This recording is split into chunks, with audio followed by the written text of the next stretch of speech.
Welcome to another edition of Balance Over Perfect. My name is Kim Kelty Gorski, and I am your host to give you some of that grace, peace, and action.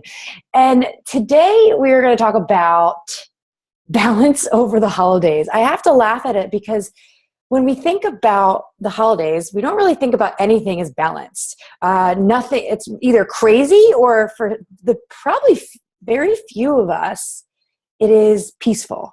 And I say that because this brings up a ton for a lot of people, and we can't ignore it. We can't ignore that there's stress behind the holidays with travel, with family, with finances, with gifts, with everything, expectations. So I want to bring you guys today something that has been giving me a lot of grace and peace, and the mission that I'm on is that action as well. Because this time of year, old feelings can come up or new feelings can come up, whatever it may be for you. And what I want to emphasize on is the true meaning of balance. And that's something that why I laughed in the beginning, because we really do probably have a piece of balance in our life, but we're looking at potentially at that perfection mentality. Because when I used to think about balance, I used to think I'm like, there's butterflies around me and it's peaceful and everything's amazing and there's nothing going wrong. But that's not the reality, and that's actually not the reality of the actual definition itself. The definition of balance is finding peace in the lows and the highs. Think about that for a second. Finding peace in the lows and finding peace in the highs. And so that is where I want to emphasize on today. So if you are stressed out, you have a million things on your to-do list and you have to go to work, you got to do this, you got to pick up that, at least give yourself these next few minutes to give you that grace. Because as women, especially, we don't give ourselves enough grace. We set ourselves on this high pedestal because we have someone even higher that we're trying to, have approval from. And what the irony of it all is that a lot of us are doing this alone. I was saying this last week to a few people on my Facebook Live, and then to some conversations with friends. I said, why is asking for help, like this right here is like asking for help, why is asking for help considered a weakness? Why do we put that on ourselves? We're all trying to be strong, independent, and really, really live up to the expectations that we have put on ourselves. But yet, when it comes to the time that we need help, that's viewed as weakness. And it's not. I am here to say it a million times over. It is not a weakness. I consider you a superhero if you are asking for help, especially this time of year. This time of year is insane. If you're hosting, getting a million gifts, traveling across the country, whatever it is for you, even if you're making a dish for your family, it is a lot this time of year. So I want to help you with a few things that come up.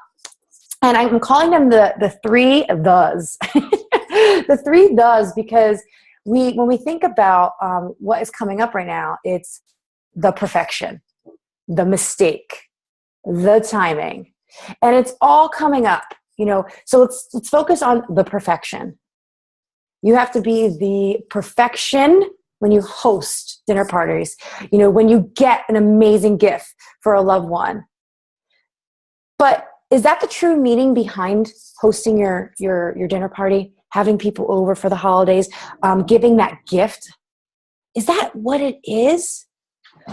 If you led with love, if you led with the fact that you are trying to give them, the peace, the grace, everything that you wish for, would that make you feel a little bit better?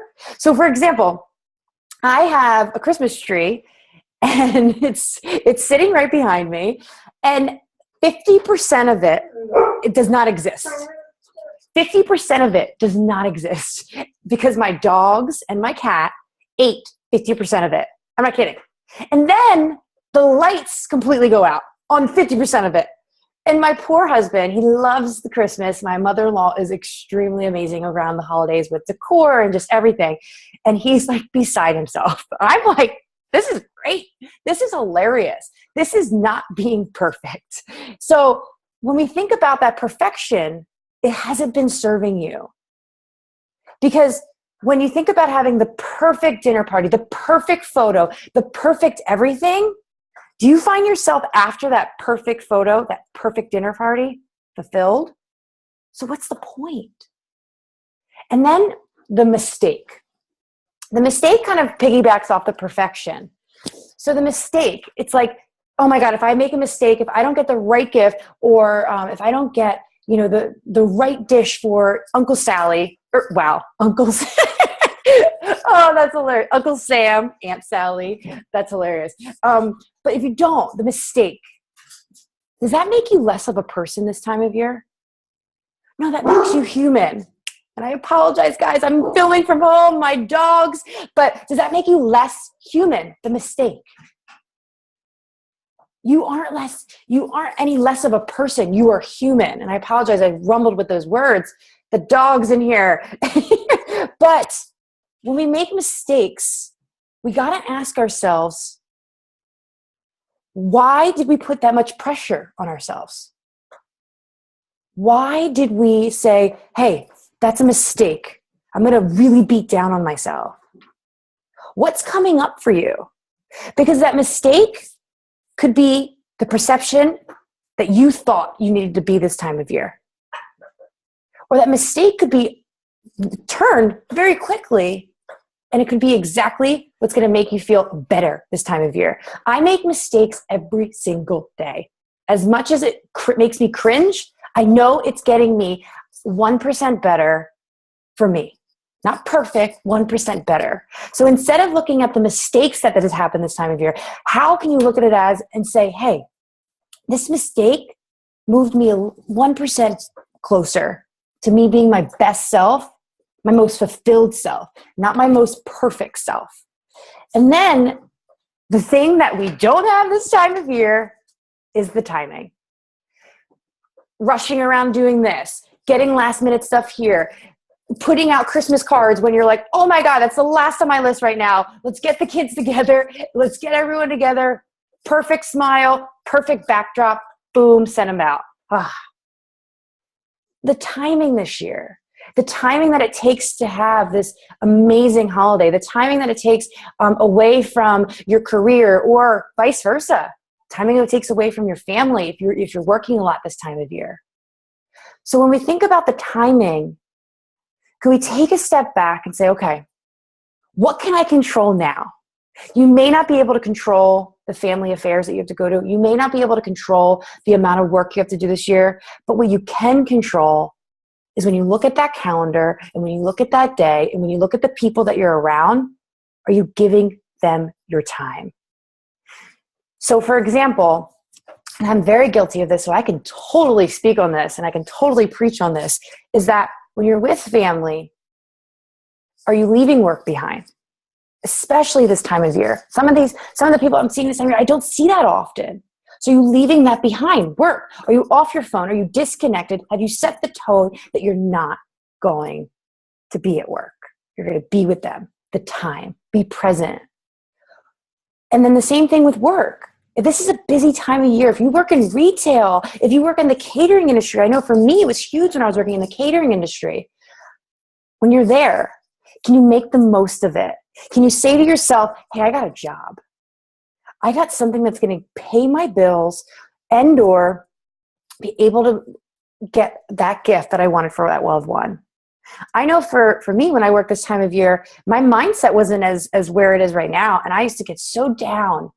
And I'd be like, I wish I was with my family more. So was this. I'm like, you know what? This is now. I'm grateful to have a job. I'm grateful to have this opportunity. This is my time. So whatever it is for you in that timing, can you be committed to both? So when we think about the holidays, we have to take a step back and see if we can gain that balance. And again, it is the peace in the highs and the lows. So if you are at a quarrel with a family member, or you are just freaking about all the things you have to do, find that peace. Because that peace is what's going to be able to set you apart from the hustle and the bustle that leaves everyone depleted. You know, we need to start filling up our tanks opposed to depleting our tanks. So I hope this piece that I gave you today fills up your tank just a little bit more to be able to give you that balance over that perfection, that balance over the mistakes, and that balance over your timing. I hope you guys have an amazing rest of your day and holidays and a happy new year. And I will connect with you guys very soon. So I hope this podcast gave you grace for yesterday, peace for today, and a plan for tomorrow.